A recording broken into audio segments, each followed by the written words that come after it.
आज का टॉपिक है हमारा ट्रांसफॉर्मिंग के बारे में।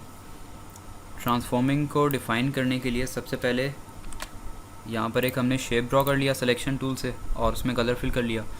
अच्छा, ये लेयर मैंने सेपरेट रखी है ताकि यहाँ पर हम सेपरेटली वर्किंग करके देख सकें कि हम करना क्या चाह रहे हैं। ठीक है। अच्छा, सबसे पहले ट्रांसफॉर्मिंग होता क्या है कि हमारी लेयर के अंदर मौजूद जो ऑब्जेक्ट है, अगर उसको स्केल डाउन करना है, उसका साइज़ इंक्रीज़ करना है, डिक्रीज़ करना है, उसको किसी भी तरह से रोटेट करवाना है, डिस्टॉर्ट करना है, एस्क्यू करना है, मल्टीपल हमारे पास ऑप्शंस होते हैं। हम वन बाय वन सारे ऑप्शंस को हम डील करेंगे। ठीक, तो सबसे पहले हम स्टार्ट करते हैं बेसिक ट्रांसफॉर्मिंग से, जो कि फ्री ट्रांसफॉर्मिंग कहलाती है। कि फॉर एग्जांपल मैंने अभी लेयर 1 सेलेक्ट की हुई है और उसमें मेरे पास सिर्फ एक ही ऑब्जेक्ट है जो कि रेक्टेंगल है ब्लू कलर का। ठीक, अगर मैंने इसको फ्री ट्रांसफॉर्म करना है तो सिंपली मैंने क्या करना है, कीबोर्ड पे Ctrl+T दबाना है। ठीक, Ctrl+T दबाएंगे तो हमारे पास यहाँ पर इस तरह से स्केलिंग का ऑप्शन आ जाएगा कि इसमें हम स्केलिंग, रोटेशन और तमाम चीज़ें साथ में कर सकते हैं फ्री ट्रांसफॉर्मेशन के ऑप्शन में। ठीक है, तो Ctrl+T दबाने के बाद हमारे पास ऑब्जेक्ट की अपीयरेंस कुछ इस तरह की होगी। उसके बाद सिंपली किसी भी कॉर्नर पे क्लिक करके मैं इसको स्केल डाउन कर सकता हूँ। मैं चाहूँ तो इसकी विड्थ बढ़ा सकता हूँ, हाइट बढ़ा सकता हूँ। अगर मैं शिफ्ट को होल्ड करूँगा साथ में तो इसका जो हाइट और विड्थ का जो रेशो था उसी रेशो में रहते हुए इसका साइज़ या तो इंक्रीज़ कर सकते हैं और हम डिक्रीज़ कर सकते हैं। ठीक हो गया।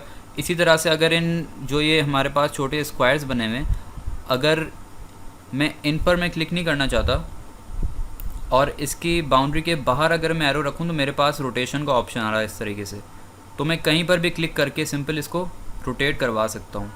अच्छा, अगेन अगर मैं शिफ्ट को साथ में होल्ड करूंगा तो ये 45 डिग्रीज पर रोटेट करता रहेगा। यहाँ पर 0 डिग्री, देन इस तरह से। इनिशियली हमारे पास ऑब्जेक्ट यहाँ पर था तो क्लिक करके जैसे हम रोटेट करेंगे 15 डिग्रीज़, देन 30 डिग्रीज़। 15 डिग्रीज़ के डिफरेंस से बार बार रोटेशन इसकी हमारे पास आ रही होगी। जैसे यहाँ पर 90 पर आ गए और इस तरह से, तो हम जहाँ पर भी चाहें इसको रोटेट करके प्लेस करवा सकते हैं।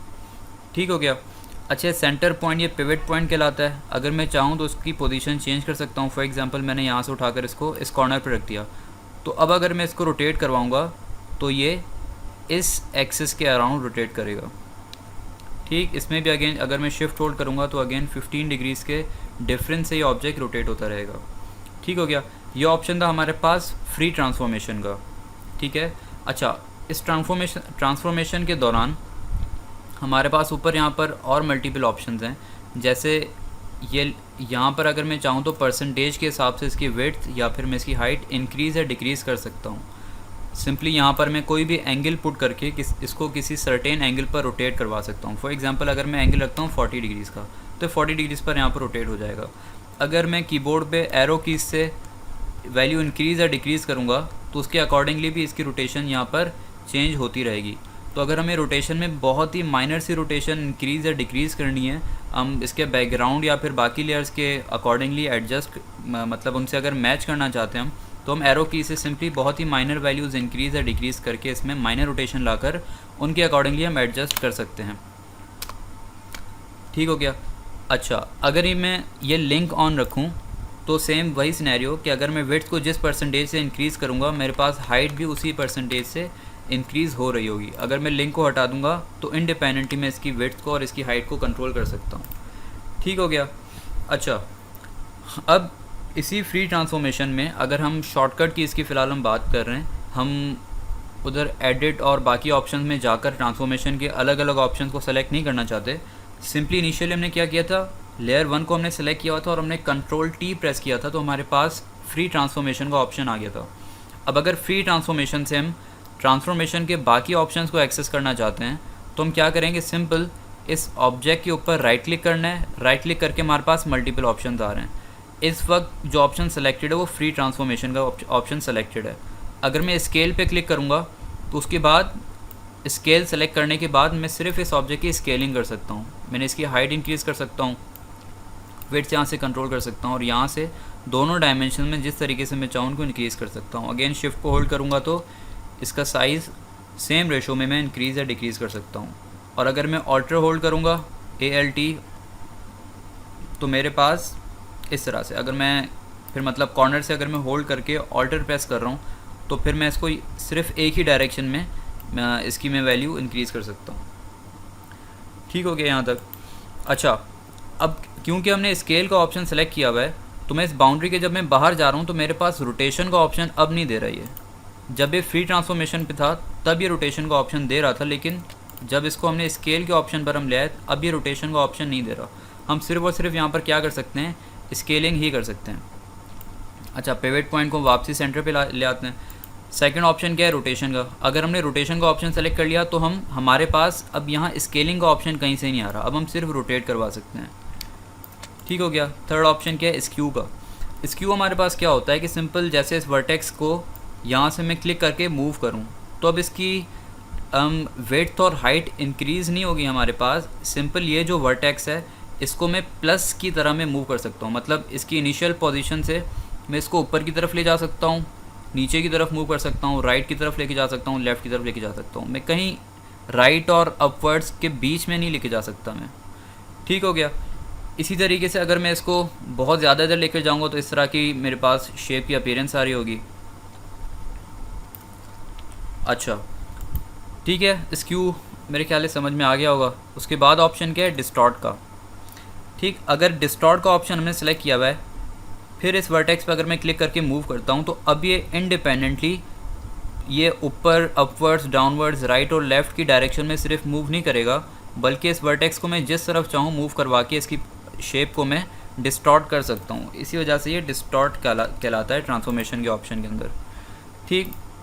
अच्छा, सेकंड ऑप्शन हमारे पास क्या है, पर्सपेक्टिव का। अब अगर हमने पर्सपेक्टिव का ऑप्शन सेलेक्ट किया हुआ हो और इस वर्टेक्स से क्लिक करके अगर मैं इसकी पोजीशन को चेंज करता हूँ तो मेरे पास क्या होगा, तमाम बाकी साइड उसकी अपोजिट साइड हमारे पास वैसी रहेगी। ये वाली साइड अपवर्ड्स और डाउनवर्ड्स दोनों से, ऊपर और नीचे दोनों तरफ से इसकी जो हाइट है वो रिड्यूस होना शुरू हो जाएगी और मेरे पास शेप इस तरह से मैं जैसे चाहूँ इसको डिस्टॉर्ट कर सकता हूँ। ठीक हो गया, ये कहलाता है पर्सपेक्टिव। अच्छा, इस तरह पर्सपेक्टिव का ऑप्शन यूज़ करके हम जिस भी तरह से हम चाहें कोई 3D पिक्चर हम बना सकते हैं। जैसे अगर इसको हमने थोड़ा सा डिस्टॉर्ट किया है तो हमारे पास ये वॉल की कुछ अपीयरेंस आ रही है, तो इसको मैं यहाँ पर प्लेस करके ये मेरे पास राइट साइड की वॉल हो सकती है, फिर एक फ्रंट पे वॉल यहाँ पर आ जाएगी इस तरह से ग्राउंड, और हम इसकी रूफ़ हम देकर एक रूम हम डिज़ाइन कर सकते हैं इस तरह के ऑप्शन से। ठीक।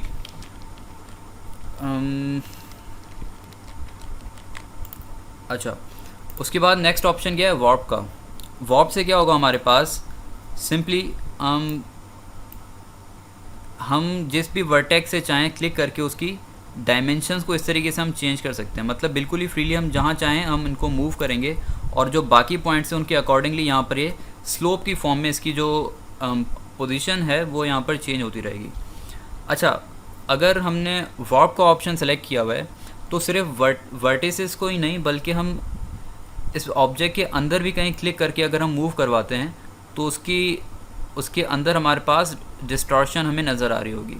मतलब अब ये तो कलर बिल्कुल ही सॉलिड ब्लू कलर हमने सेलेक्ट किया हुआ है, लेकिन अगर कोई पिक्चर होगी तो हमें यहाँ पर क्लियरली नज़र आएगा कि उसमें इनसाइड द पिक्चर यहाँ पर डिस्टॉर्शन हो रही है, पिक्चर के अंदर ही हमारे पास एक्सटेंशन हो रही है। ठीक है, तो प्रैक्टिस के अंदर डिफरेंट तरह की पिक्चर्स डाउनलोड करके उनमें ये प्रैक्टिस करनी है कि इनकी हम वॉर्प का ऑप्शन हम किस किस तरीके से हम यूज़ कर सकते हैं।